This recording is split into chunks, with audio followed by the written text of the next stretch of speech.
কৃষক কৃষি তার উন্নয়ন সব নিয়ে আমাদের এই আয়োজন। বাংলার কৃষি, বাংলার কৃষি, বাংলার কৃষি। ফলবে ফসল ভরবে গোলা আরো বেশি বেশি। বাংলার কৃষি, বাংলার কৃষি, বাংলার কৃষি, বাংলার কৃষি, বাংলার কৃষি। কৃষি তথ্য, প্রযুক্তি, পরামর্শ এবং মাঠ ফসলের করণীয় সম্পর্কে জানাতেই আমাদের এই বাংলা কৃষি। প্রিয় কৃষক ভাইরা, বাংলাদেশ টেলিভিশনের নিয়মিত কৃষি বিষয়ক অনুষ্ঠান বাংলার কৃষি দেখার জন্য আমি আব্দুল শহীদ মিঠু আপনাদের আমন্ত্রণ এবং শুভেচ্ছা জানাচ্ছি। আমাদের আজকের বিষয় মালচিং পদ্ধতিতে নিরাপদ উপায়ে করলা আবাদ।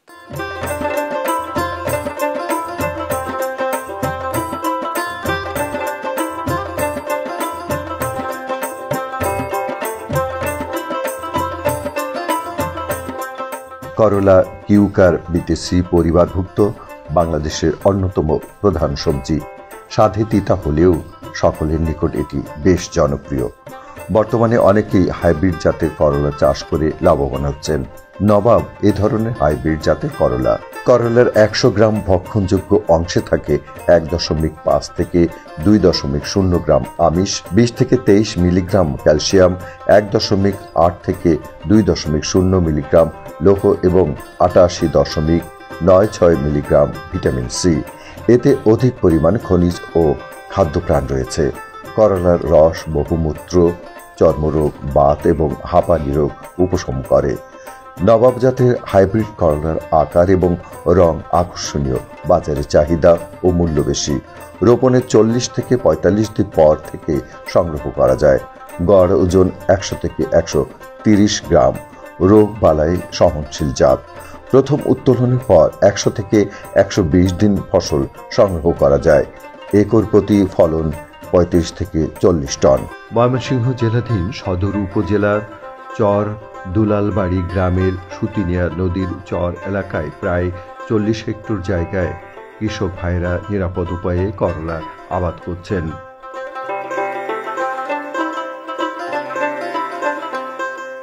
তিতা স্বাদের একটি সবজি করলা, কিন্তু এটা প্রায় মানুষের কাছে কিন্তু জনপ্রিয়। আমরা যে মাঠটা এসেছি সেটা হলো একটি করলার মাঠ এবং এখানে নিরাপদ উপায়ে এই করলার চাষ করছেন আমাদের কৃষক ভাইয়েরা। আমার সাথে যিনি দাঁড়িয়ে আছেন তার সাথে কথা বলছি। ভাই আসসালামু আলাইকুম। ওয়ালাইকুম আসসালাম। কেমন আছেন আপনি? আলহামদুলিল্লাহ। আপনাদের এই এলাকার নামটা কি? এই এলাকার নাম হচ্ছে চর দুলালবাড়ি। আচ্ছা, এটা তো চর এলাকা নাকি? হ্যাঁ, চর এলাকা, পাশেই নদী। হ্যাঁ, নদী দুই সাইডে নদী, এটা মাঝখানে। আচ্ছা, এখানে করলার আবারটা কতদিন শুরু হয়েছে? এটা অনেক দিন ধরে শুরু হচ্ছে, মানে মাছাটা হচ্ছে আপনার এই তো ৫-৭ বছর ধরে আমরা মাছাটা করতেছি। আগে মাটিটা করতাম। আচ্ছা, মাটিতে করতাম। হ্যাঁ, মাটিতে আচ্ছা, করতাম। এখানে বিভিন্ন প্রযুক্তি ব্যবহার করেছেন আপনারা, দেখলাম মালচিং এবং নেট দিয়েছেন, তারপরে জাল মাচা করেছেন। হ্যাঁ, মাচা। এটা সুবিধা কি যদি? এটা সুবিধা আপনার মানে পোকামাকড়ের থেকে দূরত্ব থাকা, এরপরে আপনার যে কীটনাশকটা একটু কম লাগে, এই জন্য আমরা মাছা করছি। এতে আমরা খরচ কম হয়। দিয়া হায়দ্রাবাদে মত করেন যে ওহানা যে ফল তুলতাছি, এটা আমরা এই যে হরলিক্স একটা আছে, এটা মানে দিতাছি করতেছি, মানে অনেক আর জৈব মালয় যেটা আছে এটাই আমরা বেশি প্রয়োগ করতেছি। জৈব বালাইনাশক ব্যবহার করছেন? হ্যাঁ, এটাই আর বেশি। মালচিং দেওয়াতে সুবিধাটা কি?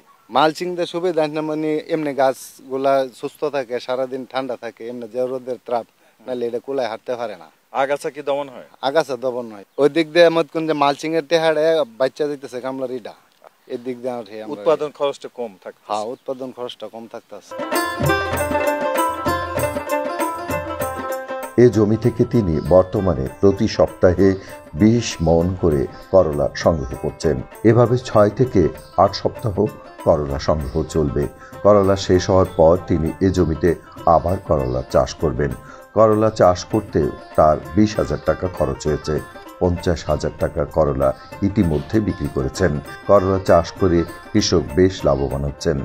তার করলা চাষের সফলতা দেখে আশেপাশে অনেকেই উদ্বুদ্ধ হচ্ছেন।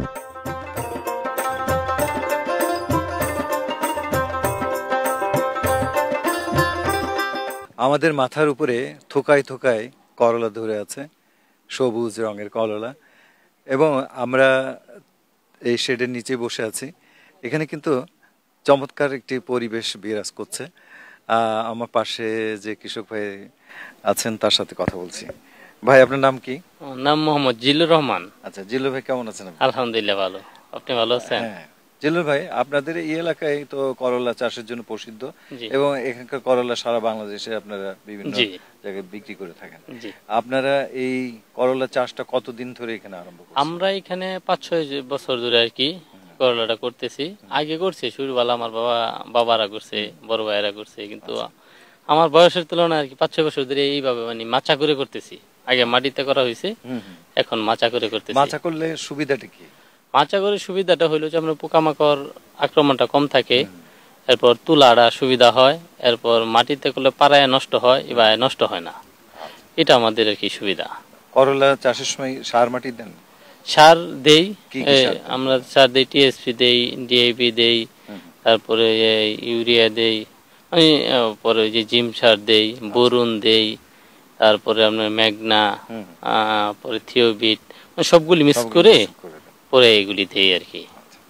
মালচিংও ব্যবহার করছেন আপনারা? জি, আমরা মালচিং ব্যাট করে এটা 2 বছর ধরে করতেছি। ব্যাট করে করলে কি হয়, আমাদের কামলা খরচটা কমে যায়, আর মাটিটা ঠান্ডা থাকে, যার জন্য আমরা ব্যাট করে করতেছি। ব্যাটও করি এবং মাটিতেও করি, দুইটাই করি আর কি। করলার দাম কেমন এবার? এখন একটু কমে গেছে, কিন্তু করলার দাম 3600, পরে 3000, 3200 ছিল মন। হ্যাঁ মন।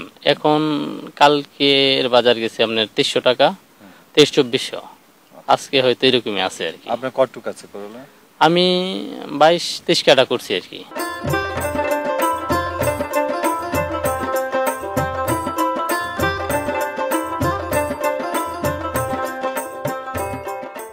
পানি জমে না এ ধরনের জমিতে করলা চাষ করা যায়। কয়েকটি চাষ দিয়ে সার প্রয়োগ করে মই দিয়ে জমি তৈরি করতে হয়। হেক্টর প্রতি 10 টন পচা গোবর, 150 KG urea, 175 KG TSP, 150 KG MOP এবং 70 কেজি জিপসাম সারের প্রয়োজন হয়। জমি তৈরি হলে বীজ বপন করতে হয়, অথবা অন্য জায়গায় চারা তৈরি করে আসল ক্ষেতে উঠিয়ে লাগাতে হয়। চারা গজালে বা লাগানো চারা মাটিতে লেগে গেলে সে চারা মাচায় উঠিয়ে দিতে হয়। মাচায় গাছ উঠার পর 2 থেকে 3 মাস করলা সংগ্রহ করা যায়। করলা চাষ করতে বিঘা প্রতি 30 থেকে 40 হাজার টাকা খরচ হয়। সেখান থেকে প্রায় খরচ খরচা বাদ দিয়ে 50 হাজার টাকা লাভ করা যায়। করলার মাছি পোকা ও পাম্পকিন বিটল পোকার আক্রমণ হলে বালাইনাশক ব্যবহারে দমন করা যায়। করলার ভাইরাস জনিত মোজাইক রোগ দেখা দিলে দমনের ব্যবস্থা নিতে হয়। গাছ উঠিয়ে মাটিতে পুঁতে ফেলতে হয়। পাউডারি মিলডিউ হলে ছত্রাকনাশক ব্যবহার করতে হয়।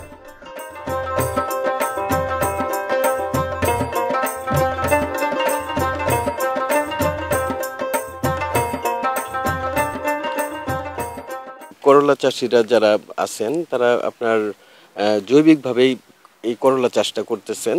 করলা চাষের ভিতরে তারা প্রথম দিক থেকেই আপনার আমাদের সঙ্গে যোগাযোগ করে চাষাবাদ শুরু করেছে আর কি। তো আমরা তাদেরকে শিখিয়েছি যে জিনিসগুলোর ভিতরে একটা মালচিং, যেটা আপনার এখানে লেবারের একটা সংকট আছে, এই জন্য আমরা ওদেরকে দিয়ে মালচিংটা করিয়েছি।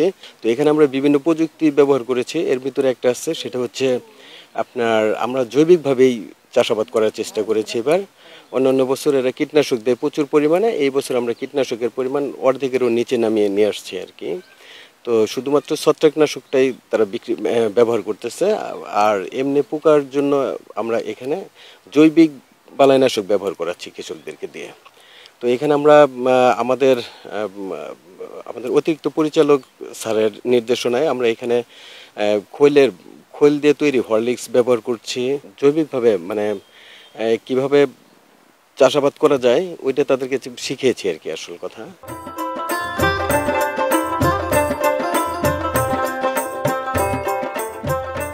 করলা বেশ উপকারী সবজি। এ সবজি চাষ করে লাভবান হওয়ার সুযোগ রয়েছে। যাদের সুযোগ রয়েছে নবাব জাতের হাইব্রিড করলা চাষ করে দেশের চাহিদা পূরণে অবদান রাখতে পারবেন, সাথে সাথে নিজেরাও লাভবান হতে পারবেন। করলা বাংলাদেশের অন্যতম একটি গুরুত্বপূর্ণ সবজি। এটা স্বাদে তেতো হলেও এটা খেতে খুবই সুস্বাদু। বিভিন্ন ধরনের পুষ্টি উপাদান এতে বিদ্যমান রয়েছে। করলাতে ভিটামিন এ রয়েছে, ক্যালসিয়াম রয়েছে, আমিষ রয়েছে এবং লৌহ উপাদানও রয়েছে। আমরা বর্তমানে দেখতে পাচ্ছি মালচিং পদ্ধতিতে করলা চাষ অত্যন্ত জনপ্রিয় হয়ে উঠেছে।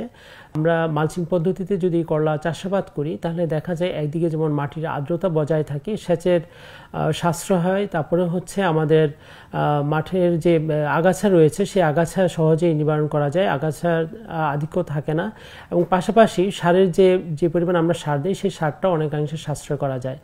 এছাড়াও আমরা নিকটস্থ উপজেলা কৃষি অফিসে যোগাযোগ করতে পারি।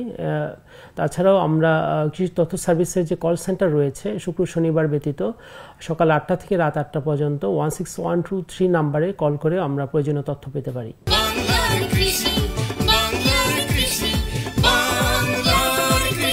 অনুষ্ঠান সম্পর্কে আপনাদের যে কোনো মতামত আমাদেরকে লিখতে পারেন।